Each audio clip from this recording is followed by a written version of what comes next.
दर्शकों को वीरेंद्र मिश्र का नमस्कार। आज हम बात करेंगे विशेष रूप से भारतीय धर्म, संस्कृति और अध्यात्म की।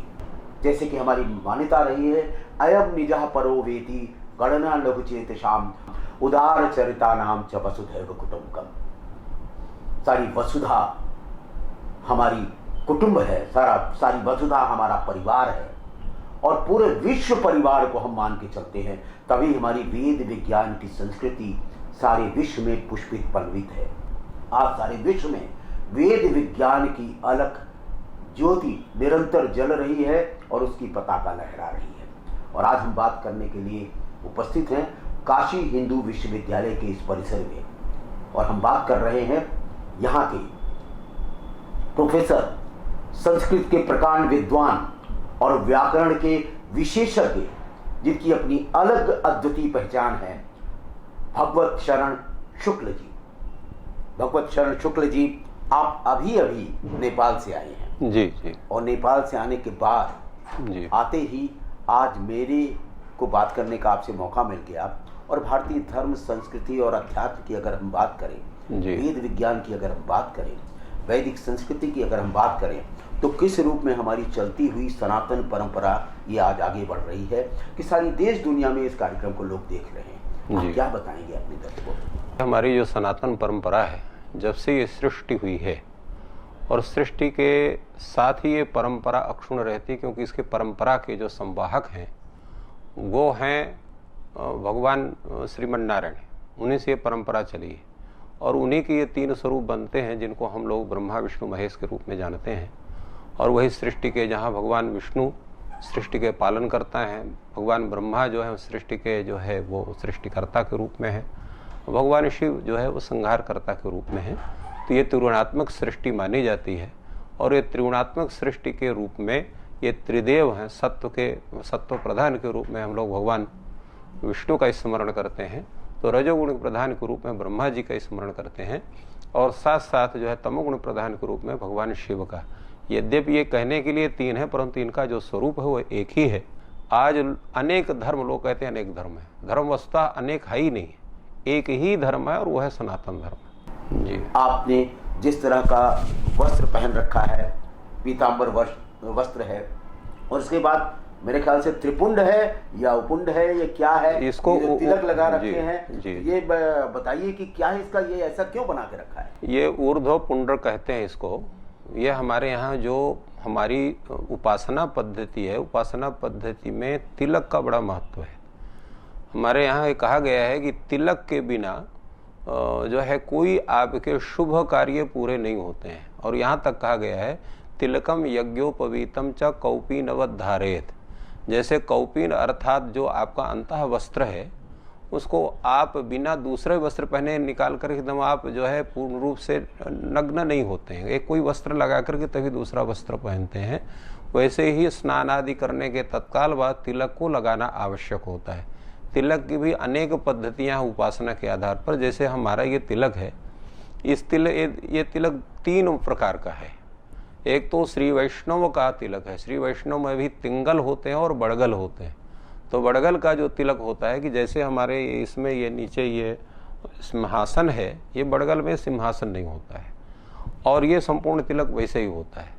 और इसी तरह से तिंगल में ये सिंहासन भी होता है। तो ये तो श्री वैष्णवों का हो गया। और इसी में रामानंद वैष्णव का है, उनका भी तिलक ऐसे ही होता है, परंतु सिंहासन का जो ये भाग है थोड़ा सा ऊंचा कर दिया जाता है, तो ये अंतर होता है। इसमें भी और अन्य है, कोई है जो ये हमारा ये लाल रंग का है, तो लाल के जगह पर कुछ लोग पीला रंग लगाते हैं, कुछ लोग जो है श्वेत लगाते हैं, कुछ लोग केवल बिंदी लगाते हैं। तो ऐसे उपासना पद्धति के आधार पर जो विष्णु के उपासक हैं वो इस तरह के हैं, जो श्री राम के उपासक हैं वो रामानंद तिलक को धारण करते हैं। और इसी तरह जो भगवान श्री कृष्ण के उपासक हैं विशेष रूप से, जिसको कि हम लोग उसको जो है ये आपका जो गौड़ संप्रदाय के लोग हैं, गौड़ी पद्धति, गौड़ी, तो वो लोग ऐसे सीधे लगाते हैं और वो बिंदी लगाते हैं। सखा संप्रदाय एक है, सखी संप्रदाय चैतन्य महाप्रभु के। तो इस तरह से प्रत्येक उपासना पद्धति है और वस्तुतः ब्राह्मण को पुंड्र धारण करना ही आवश्यक है। इसीलिए जो शैव संप्रदाय के हैं तो ऊर्ध्व पुंड्र की जगह वो ये इस तरह का तिरछा पुंड्र, इसलिए पुंड्र होना चाहिए, चाहे वो आपका वो आड़ा पुंड्र हो और चाहे ऊर्ध्व पुंड्र हो, तो ये आवश्यक है। परंतु शक्ति के उपासक हैं, और शक्ति के उपासक केवल बिंदी, क्योंकि भगवती बिंदी धारण करती हैं, तो उपासना पद्धति से केवल बिंदी धारण का भी इसका नियम है। और तिलक का सबसे बड़ा महत्व है कि यहाँ पर एक सुषुम्ना नाडी होती है, जिसके विषय में आपको कहीं ना कहीं से और मिला होगा। तो सुषुम्ना नाडी उससे पुष्ट होती है। दूसरे, ये जो तिलक है ये मिट्टी का तिलक है, और ये जो हल्दी का तिलक है, हल्दी में कुछ और अंश मिलाने से वो रक्तवर्ण होता है, और ये भगवती लक्ष्मी का प्रतीक होता है, और ये भगवान के जो है चरणों का प्रतीक भी इसको माना जाता है। तो इस तरह से अनेक इस पर विचार हैं तिलकों पर। और तिलक का मुख्य कार्य है कि उसके उदाहरण करने से आपके सुषुम्ना नाडी वो जो है वो पोषित होती है। तो योग साधना में आप शीघ्र आपकी कुंडलिनी जागृत होकर के और योग सिद्धि को आप प्राप्त कर सकते हैं। यानी ब्रह्मा विष्णु महेश, अगर त्रिदेव के बाद हम आगे बढ़ के आए तो यही रूप में आ जाता है ऋषि देवता चंद्र। जी जी, ऋषि परंपरा, हाँ, देवता और चंद्र में जो हम सब कार्य कर रहे हैं वो आ जाते हैं। हाँ। तो ये परंपरा के रूप में बन करके ये आ जाती है जी। और अगर तीनों को सबको मिला दिया जाए, इनका इकट्ठापन, एकात्म भाव जिसको कहते हैं जी, तो पूरी तरह से एक संहिता के रूप में वो सामने प्रतिष्ठित हो जाती है और उसकी प्राण प्रतिष्ठा हो जाती है। जी जी। तो जो त्रिपुंड की बात की, जी, ऊर्ध्वपुंड की बात की आपने, जी, त्रिदेव की बात आ गई, जी। और उसके बाद ऋषि देवता छंद की बात आई। तो क्या इस पर भी कुछ आप प्रकाश डालें? हाँ, नहीं, बहुत बिल्कुल है। सबसे पहले ऋषि किसको कहते हैं, तो हमारे यहाँ ऋषयो मंत्र दृष्टा रहा, जो मंत्र का दर्शन करे वो ऋषि है। ऋषि मंत्र का निर्माता नहीं है, वो दर्शन करता है। उसकी तपस्या के बल पर भी एक है, बहुत अच्छे ऋषिवत ही है उनका आचार। उन्होंने कहा कि डॉक्टर शुक्ल, अगर आप प्राणायाम करें, 4 तरह के जो प्राणायाम उन्होंने बताया, और जिस मंत्र का जाप करेंगे वो मंत्र के अक्षर राशि आपके मस्तिष्क में नहीं, बाहर आपको आते दिखाई पड़े, जैसे लगता है कि वो सीधे ऐसे तैरते हुए आपके पास आ रहे हैं। तो उन्होंने हमें बताया, तो हमें लगता है कि आज का जो वो व्यक्ति, एक साधक इस तरह से बात करता है और कहता है कि आप स्वयं इसको कर सकते हैं, तो उस समय जो तपस्वी थे और ऋषि थे, अपने तपश्चर्या के बल पर वो जो वैदिक मंत्रों का वो दर्शन करते थे, वो साक्षात अक्षर राशि उनके सामने दिखाई पड़ती थी और अपूर्व दिखाई पड़ती थी। तो उन्होंने कहा इसका दर्शन मैंने किया है, तो इस दर्शन का संकलन मैं करता हूँ। कोई जैसे आपने उसका दर्शन मान ली किया, तो इसी तरह से कोई मेधा ऋषि हो गया, तो कोई जो है वशिष्ठ ऋषि हो गया, तो कोई अन्य ऋषि हो गए, अत्रि हो गए, भरद्वाज हो गए। तो ये ऋषियों ने उन मंत्रों को दर्शन किया। एकादश रुद्र है, जैसे अब विष्णु का इदम विष्णु विचक्रमे त्रेधा निदधे पदम समूढ़मस्य पागु सुरे स्वाहा, ये भगवान जो है विष्णु का मंत्र होगा। नमस्ते रुद्रमन्यव उतोद इखवे नमः बाहुभ्याम उदधे नमः, ये भगवान शिव का मंत्र होगा। ओम ब्रह्मज्ञानम प्रथमं पुरुषात् विसीमतः सूरजो वेन आवास उद्ना उपमा असविषा सतश्च योनि मतश्च विवाह, ब्रह्मा का मंत्र हो गया। इसी तरह से इंद्र का है मंत्र है। तो इंद्रादि जो है ये भी अनेक देवता हैं, दिक्पाल के रूप में हैं। इंद्रादि 10 दिक्पाल, 10 दिशाएं हमारी हैं। जैसे पूर्व दिशा का जो है अधिदेवता वो आपका इंद्र है। इसी प्रकार आपका जो दक्षिण दिशा है उसके अधिदेवता आपके यम माने जाते हैं। निऋति आपका दिशा है उसके निऋति माने जाते हैं। और आपका पश्चिम दिशा के स्वामी वो वरुण माने जाते हैं। इसी तरह से आपका जो वायव्य कोण है उसको वायु माने जाते हैं। उत्तर दिशा के जो सोम माने जाते हैं, या कुबेर भी हम लोग कहते हैं, कुबेर की दिशा भी कहते हैं। इसी तरह से जो ईशान कोण है उसके भगवान ईशान जो अर्थात साक्षात रुद्र जो है वो भी ईशान कोण के मालिक। हमारा संपूर्ण जो सृष्टि है वो पूरी देवता में है। वैसे सामान्य रूप से यज्ञ क्रिया में देवता हुआ है कि जिसको उद्देश्य करके हम हवि का त्याग करते हैं वही देवता पदार्थ है। और यज्ञ क्या है? यज्ञ एक सृष्टि का स्वरूप है। ये संपूर्ण सृष्टि चलती रहती है। आपके शरीर में भी प्रतिदिन यज्ञ हो रहा है। आप प्रातः स्नान आदि आपने किया होगा, आपको क्षुधा लगी होगी, फिर कुछ आपने खाया होगा। एक क्षुधा क्या है? एक क्षुधा है, ये अग्नि है जिसको हम लोग जठराग्नि भी कहते हैं। और उसमें आहुति किसके देते हैं? सोम की आहुति देते हैं। ये अन्न ही सोम है। तो प्रतिदिन हमारी ये ऊर्जा चलती रहती है। ये जैसे हम वाणी का विसर्ग कर रहे हैं, आप सुन रहे हैं, तो वाणी क्या है? ये सोम है। आपका कान क्या है? वो अग्नि है। उसको उसमें वाणी की आहुति पड़ रही है। इसी प्रकार हमारी दृष्टि है, दृष्टि जो साक्षात्कार करते हैं, दृष्टि में ऊर्जा है, बिना अग्नि के कहीं ऊर्जा संसार में नहीं है। तो जहाँ जहाँ ये कर्ण की जो श्रोत्रेंद्रिय वो अग्नि है, चक्षुरेंद्रिय भी अग्नि है, वाणी का जो विसर्जन हो रहा है वो भी कहीं ना कहीं से घर्षण होकर के होता है। इसी तरह से संपूर्ण सृष्टि यागात्मिका सृष्टि है। उसी यागात्मिका सृष्टि को हम इन यागों के माध्यम से उसको और पोषित करते हैं। ये तो देवता की हो गई, ऋषि की बात है। छंद क्या है? छंद का तात्पर्य तो एक सामान्य रूप से छदी है जो आवरण, ढकने अर्थ में होता है, उसको ढकते हैं। हम क्या ढकते हैं? तो हम उन शब्दों को एक स्वरूप बना करके उनको सामने रखते हैं। जैसे लौकिक छंद है, आप लोग जैसे इंद्र वज्रा छंद है, उपेद वज्रा छंद है, जगत, उसी तरह से हमारे यहाँ जो है वो गायत्री छंद है, जगती छंद है, त्रिष्टुप छंद है, ये वैदिक छंद हो गए। 8 वैदिक छंद मुख्य माने जाते हैं। उन 8 से फिर वो 36 बन जाते हैं, कई प्रकार के उनका स्वरूप बनता है। और लौकिक छंद है जिनकी हम रचना करते हैं। छंद तो बहुत से हैं, अगर उनकी गिनती किया जाए तो लगभग 300-400 से भी ऊपर छंद हमारे जाएंगे। वैदिक छंद में कुछ लौकिक छंदों का भी प्रयोग हो जाता है, जैसे इंद्र वज्रा का भी वेद में प्रयोग है, विशेष रूप से करके आपके ऋग्वेद में, और कहीं कहीं पर आपको कुछ अंश में आपके अथर्ववेद में, और सामवेद का जो स्वरूप है तो गेय का स्वरूप है, उसके विषय में हम ज़्यादा चर्चा न करके इधर करते हैं।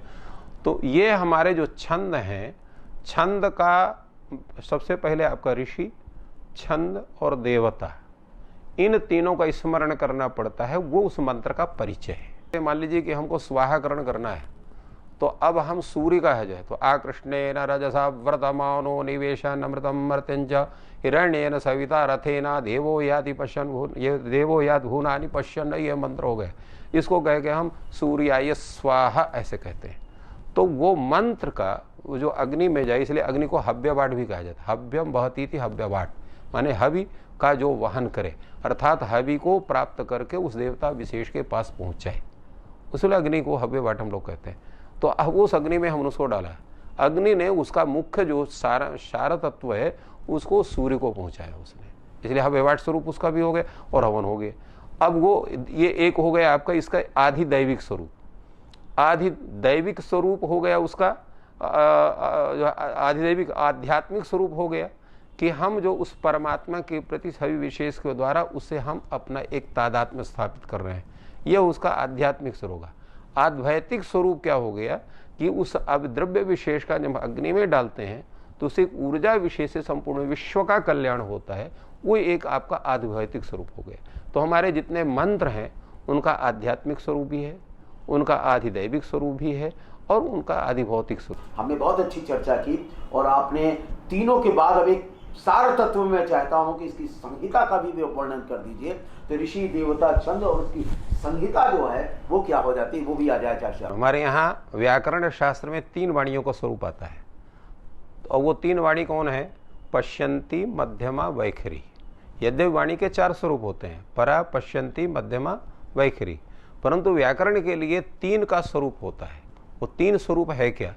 वो 3 स्वरूप यह है कि सबसे पहले हम वैखरी को लेते हैं। वैखरी वो है जो हम बोल रहे हैं, आप सुन रहे हैं, ये वैखरी का स्वरूप हुआ। इसके बाद है आपका मध्यमा वाणी। मध्यमा वाणी क्या है? जो हम आप पहले सोचते हैं तब बोलते हैं, अगर हम नहीं सोच पाए तो बोल ही नहीं सकते हैं। जैसे मान लीजिए हमारा नाम आप भूल गए तो आप नहीं बोल सकते उसको, क्योंकि आपके मध्यमा में उसका स्वरूप आया नहीं। तो जो हम विचार करते हैं सामान्य रूप से वो होती है मध्यमा, जो बोलते हैं वो होती है वैखरी, और उसके पूर्व की जो स्थिति है उसको हम कहते हैं पश्यंती वाणी।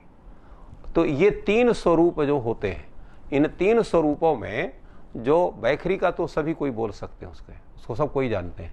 मध्यमा वाणी को सामान्य लोग जानते हैं, जो कुछ पढ़े लिखे हैं वो भी जानते हैं विशेष करके।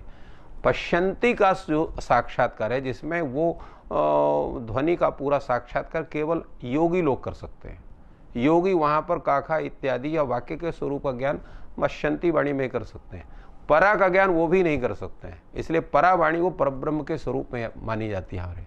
तो ऋग्वेद तो जो है एक विंशति ही जो है वावृक्षम, वावृक्ष का मतलब होता है ऋग्वेद, जैसे बहुत ऋच है, सबसे बड़ा वेद जो ऋग्वेद है, तो उसको इसलिए भूयस्य बह्व्या ऋचा यस्मिन् असौ ववृक्ष, अर्थात ऋग्वेद। इस प्रकार जो है हमारा जो है तो 100 अवर्ध्य शाखा, 101 शाखाएं वो आपके यजुर्वेद की थी, और सबसे ज़्यादा शाखाएं किसकी थी? वो सामवेद की।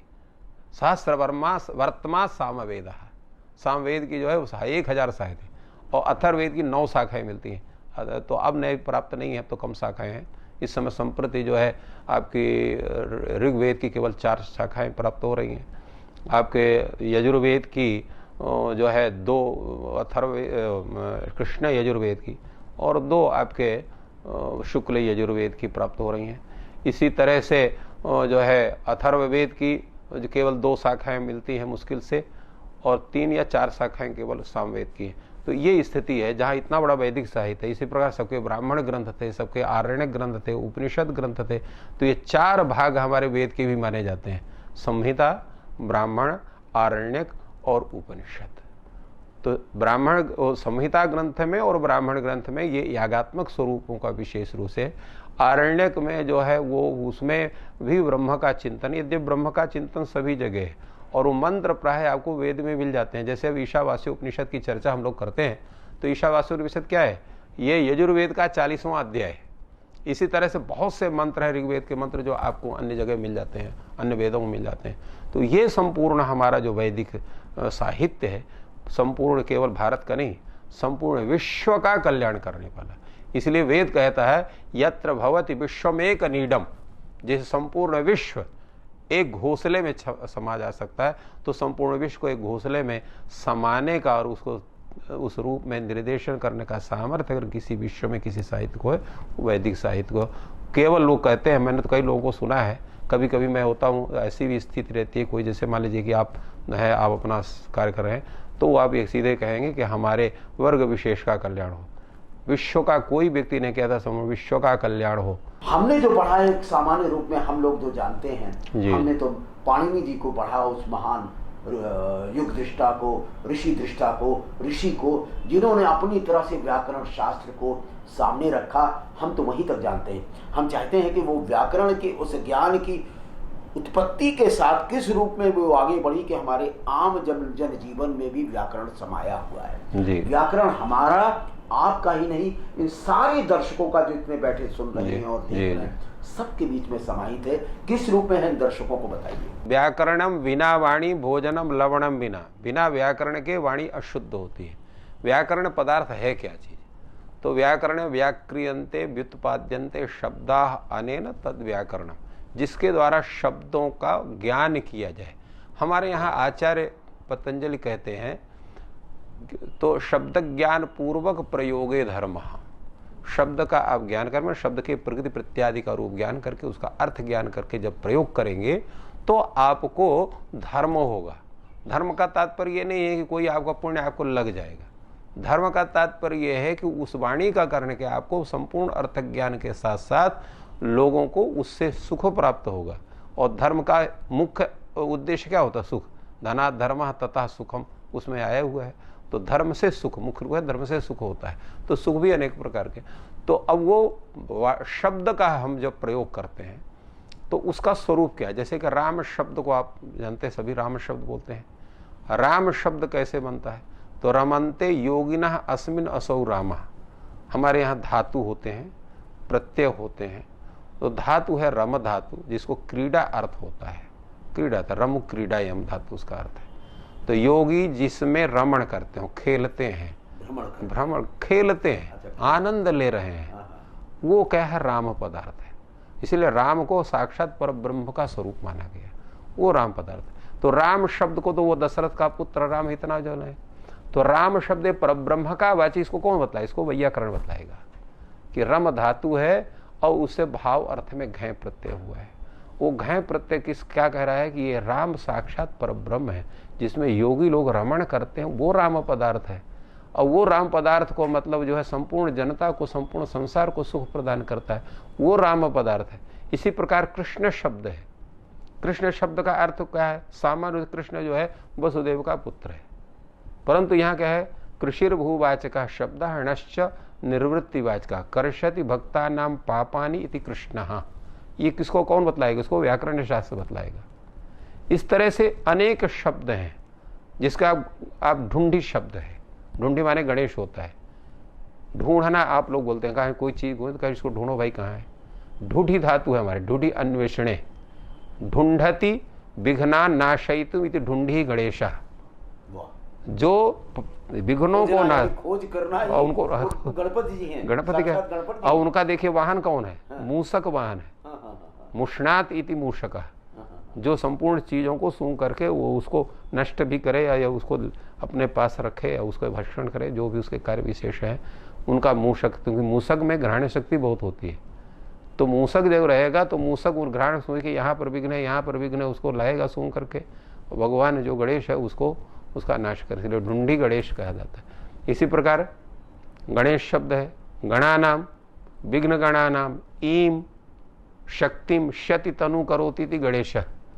जो विघ्न के का जो सामर्थ्य है उसको नष्ट करते हैं, इसलिए उनका हम लोग पूजा करते हैं। सबसे कोई भी कार्य होगा हम पहले किसका पूजा करते हैं? गणपति की पूजा करते हैं।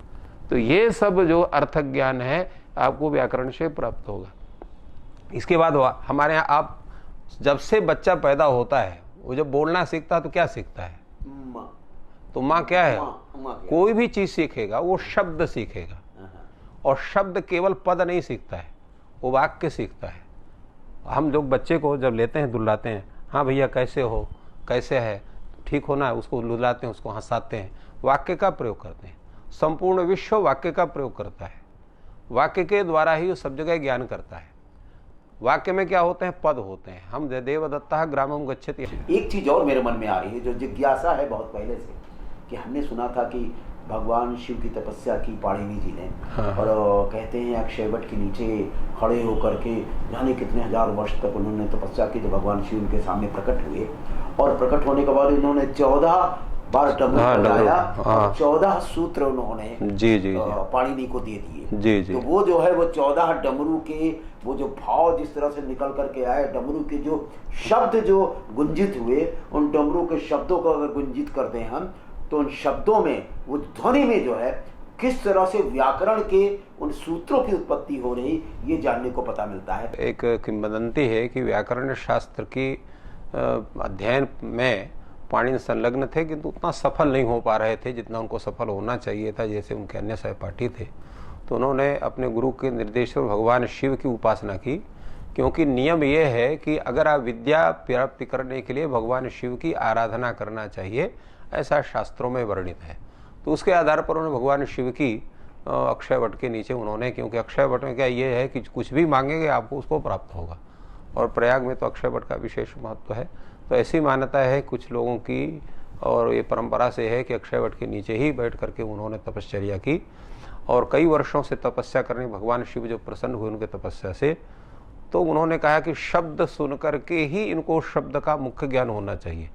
तो डमरू जो बजाया उन्होंने, तो डमरू से उन्होंने प्रथम वादन से उनको अयुण, दूसरे रेलरिक, तीसरे से जो है आपका ए ओंग, फिर अयौच, हैवरट, लण, यम गणनम, झभय घटधश, जब गडदश, खप छठत चटतौ, कपय, सर, हल, ये 14 सूत्र उनको प्राप्त हुए। ऐ उण रिल रिक ए ओंग ऐ औच है वरट लण यम गण नम झ भय घट धश जब गट दश खफ छठत चट तौ कपय शस सर हल।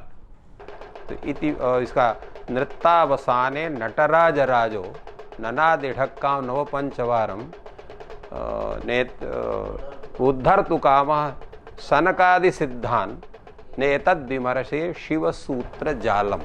तो ये है कि नृत्तावसाने नटराज राजा भगवान शिवा, भगवान शिव नृत्तावसाने अपने नृत्य के अवसान में, मतलब अपना उनका जो नृत्य है जिसको हम लोग तांडव नृत्य जिनको हम लोग कहते हैं, उसके अवसान अनंतर पहले नृत्य किए प्रसन्न होकर उनकी तपश्चर्या से, और 14 बार डमरू बजाया, 9 पंचवारम, 9 और 5 14 बार।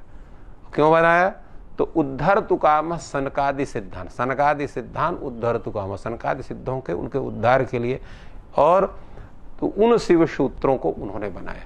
तो ये जो शिव सूत्र है ये साक्षात अक्षर राशि परब्रह्म के स्वरूप में है, क्योंकि केवल सामान्य शब्द से किसी ऋषि का किसी अन्य का कल्याण नहीं हो सकता है। तो ये साक्षात ब्रह्म राशि इसको कहते हैं, अक्षर राशि ब्रह्म राशि, इसको साक्षात वेद स्वरूप कहते हैं, अक्षर वेद भी इसको कहते हैं। यानी भगवत शरण जी, आचार्य जी, आपने तो ऐसी ज्ञान की बात कर की आम जनजीवन में किस तरह से हमारा व्याकरण समाहित है, हमारे एक एक शब्द में, एक एक उच्चारण में जो कुछ भी उच्चरित करते हैं, जो कुछ भी अनुगूंज होती है, सब में व्याकरण किस तरह से समाहित है, ये आपने पूरी तरह से व्यक्त कर दिया। तो आज आप महर्षि जी के बारे में क्या कहना चाहेंगे? वैदिक सनातन परंपरा के वो एक ऐसे प्रहरी हैं जिन्होंने केवल भारतवर्ष में अपितु संपूर्ण विश्व में उसकी पताका फहराई है। और आज महर्षि महेश योगी की ही देन है कि संपूर्ण विश्व में भारतीय परंपरा को अत्यंत आदर की दृष्टि से देखा जा रहा है। एक बात और आपको समझना आवश्यक है कि महर्षि महेश योगी जो प्रथम शंकराचार्य थे ज्योतिष पीठ के, जिन्होंने स्थापना की, प्रथम तो और बहुत रहे होंगे, परंतु जिन्होंने बहुत दिनों के बाद उसकी स्थापना की, आज तो ब्रह्मानंद सरस्वती जी के वो साक्षात शिष्य रहे हैं, करपात्री स्वामी जी भी उनके शिष्य रहे हैं। और उन्होंने कहा कि करपात्र स्वामी जी जो हैं ये अध्यात्म की परंपरा को फैलाएंगे, परंतु इस योग की परंपरा का संवाहक आपने मुझे बनाया है। और वास्तव में ब्रह्मानंद सरस्वती जी ने योग की संपूर्ण रहस्य को उन्होंने महर्षि योगी को प्रदान किया था, और उन्होंने उसकी परंपरा, आज योग जो संपूर्ण विश्व में प्राप्त हो रहा है वो महर्षि महेश योगी की देन है। और महर्षि महेश योगी अत्यंत सनातन धर्म के प्रति समर्पित व्यक्तित्व थे। आज भी, अभी मैं जहां हमसे आपकी भेंट हुई थी भोपाल में उस प्रकरण, तो आज भी उसको तो मैं तो मानता हूँ कि वो एक तरह से महर्षि पीठ के वाहक के रूप में दूसरी को देखने वाले ब्रह्मचारी गिरीश जी, गिरीश जी हैं, ब्रह्मचारी महर्षि जी थे पहले, जो स्वामी ब्रह्मानंद सरस्वती जी के साथ मिले और उसके बाद उनसे ज्ञान लेकर के सारी विश्व में जो है वैदिक ज्ञान की पताका ही नहीं फहराई, यौगिक शक्ति को पूरी तरह से पूरे विश्व में दिया। तो ब्रह्मचारी गिरीश जी ने भी उसी पीठ को संभाल करके अब आगे बढ़े हैं जी। तो आप उनके बारे में क्या कहें? गिरीश ब्रह्मचारी जी को मैंने देखा कि लगता था कि महर्षि महेश योगी जी ने अपने उस संपूर्ण ज्ञान को, अपनी परंपरा का, उसका उन्होंने उनके ऊपर आधान कर दिया है। और उनकी सोच देकर के मुझे ऐसा लगा कि अगर उन्होंने उस शक्तिपात ना किया होता ब्रह्मचारी जी के ऊपर, महर्षि योगी जी, तो ब्रह्मचारी जी में वो प्रकाश नहीं होता।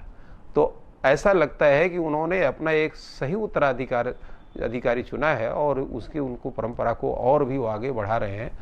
तो वो एक अपूर्व स्वरूप है उनका, और उनके बल्कि भारतवर्ष में अत्यधिक फैलाने का काम गिरीश ब्रह्मचारी जी ने किया है। तो कुल मिलाकर के हम इस कार्यक्रम को समायोजित करते हुए अपने चंद शब्दों से आप कुछ कहते हुए अपने दर्शकों को इसको समाप्त करेंगे। और उससे हमारी जो शास्त्र परंपरा है, इसी से संपूर्ण विश्व का कल्याण होगा। आज जो संपूर्ण विश्व में अनेक प्रकार की दृष्टियां हैं, कुरीतियां हैं, और कुरीति शब्द से प्रायः लोग हमारे सनातन धर्म के जो मूल सिद्धांत हैं उनको लेते हैं, ये गलत है। प्रत्येक सिद्धांत हमारे यहाँ के वो जो है आपके भौतिक विज्ञान से भी संबद्ध हैं, आध्यात्मिक विज्ञान से भी संबंध है, और आधिदैविक विज्ञान से भी संबद्ध है। जिनको हम नहीं जानते हैं, न जानने के कारण उनको हम उनकी अवहेलना ना करके उसके मूल स्वरूप में जाकर के उसको हमें खोजना चाहिए। नहीं अगर हम समझ पाते हैं तो जो विज्ञजन है उनके पास सत्संग करके उनके पास को जानना चाहिए। केवल कुरीति कह के उसका अपमान करके अपने जड़ को आप लोग उसको कोसे नहीं, अपितु उसको समझें और जानने का प्रयास करें। और जो हमारे अनेक भाई बंधु जो भटके हुए हैं या अन्य सिद्धांतों से प्रभावित दिखाई पड़ रहे हैं, सबसे बड़ी गड़बड़ी तो ये है, आज हमारे यहाँ एक दूसरा व्यक्ति धमकी देता है कि अगर हम हमारे साथ हमारा ये लाभ नहीं पहुंचाओगे तो हम फला धर्म में अपने को कन्वर्ट कर लेंगे। अरे भैया, वो धर्म तुम्हारा भी तो है, तुम उस जीवन पद्धति को छोड़ करके आप कैसे उसको जाओगे? उसको अगर जाओगे कभी भी ना आप ना आपकी आने वाली जो पीढ़ी है वो उसको सफलता नहीं हो सकती। उसको भौतिक सुख भले मिल जाए, उसको आध्यात्मिक सुख उसको नहीं मिलेगा। इसलिए संपूर्ण सनातन परंपरा, वैदिक परंपरा, शास्त्र परंपरा का संरक्षण, उसका पालन और उसमें अपना स्वाभिमान समझना, यही सबसे उत्तम उपाय है। अपने सभी सुनने वाले दर्शकों की ओर से आपको हम आभार व्यक्त करते हैं।